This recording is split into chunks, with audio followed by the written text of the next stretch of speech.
Friends, ఇప్పుడే అందిన వార్త. హైకమాండ్ సంచలన నిర్ణయం. బీజేపీ కీలక నేతకు నో బీఫామ్ అంటూ వార్తా కథనాలు అయితే వస్తున్నాయండి. దీనికి సంబంధించి వివరాలు చెప్పడానికి వీడియో చేయడం జరుగుతుంది. చాలా మంది వీడియోస్ ఉన్నారు కానీ సబ్స్క్రైబ్ చేసుకొని మర్చిపోతున్నారు. దయచేసి ఛానల్ సబ్స్క్రైబ్ చేసుకొని బెల్ ఐకాన్ ఆల్ ట్యాప్ చేయండి. ఇటువంటి ఇంపార్టెంట్ ఇన్ఫర్మేషన్ మిస్ అవ్వకుండా మీ ఫోన్ నోటిఫికేషన్ రూపంలో వస్తుంది. చాలా మంది మీరు చూస్తున్నారు కానీ లైక్ చేయడం లేదంటే దయచేసి లైక్ చేయండి. ఇన్ఫర్మేషన్ లో నలుగురు బీజేపీ ఎంపీ అభ్యర్థులకు హైకమాండ్ బీఫామ్లు అయితే ఇవ్వడం ఆపింది.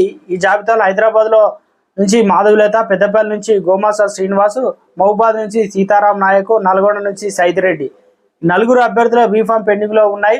1-2 చోట్ల అభ్యర్థులు మార్చే అవకాశాలు ఉన్నాయని పార్టీ వర్గాల్లో చర్చలు నడుస్తున్నాయి. మరోవైపు బీజేపీ జాతీయ జనరల్ సెక్రటరీ జునిల్ బన్సాల్ నియోజకవర్గాల పర్యటన రద్దు చేసుకున్నారు. తెలంగాణకు రానున్నది ప్రధాని మోదీ, అమిత్ షా. రేపు ఆయన హైదరాబాద్ కు రానున్నారు. ఎన్నికల బరిలో నిలిచేందుకు ఎవరిని మారుస్తారనే ఆసక్తిగా నెలకొంది. ఈ మధ్యలో హైదరాబాద్ ఎంపీ అభ్యర్థి మాధవలత సోషల్ మీడియాలో వైరల్ అవుతున్నారు.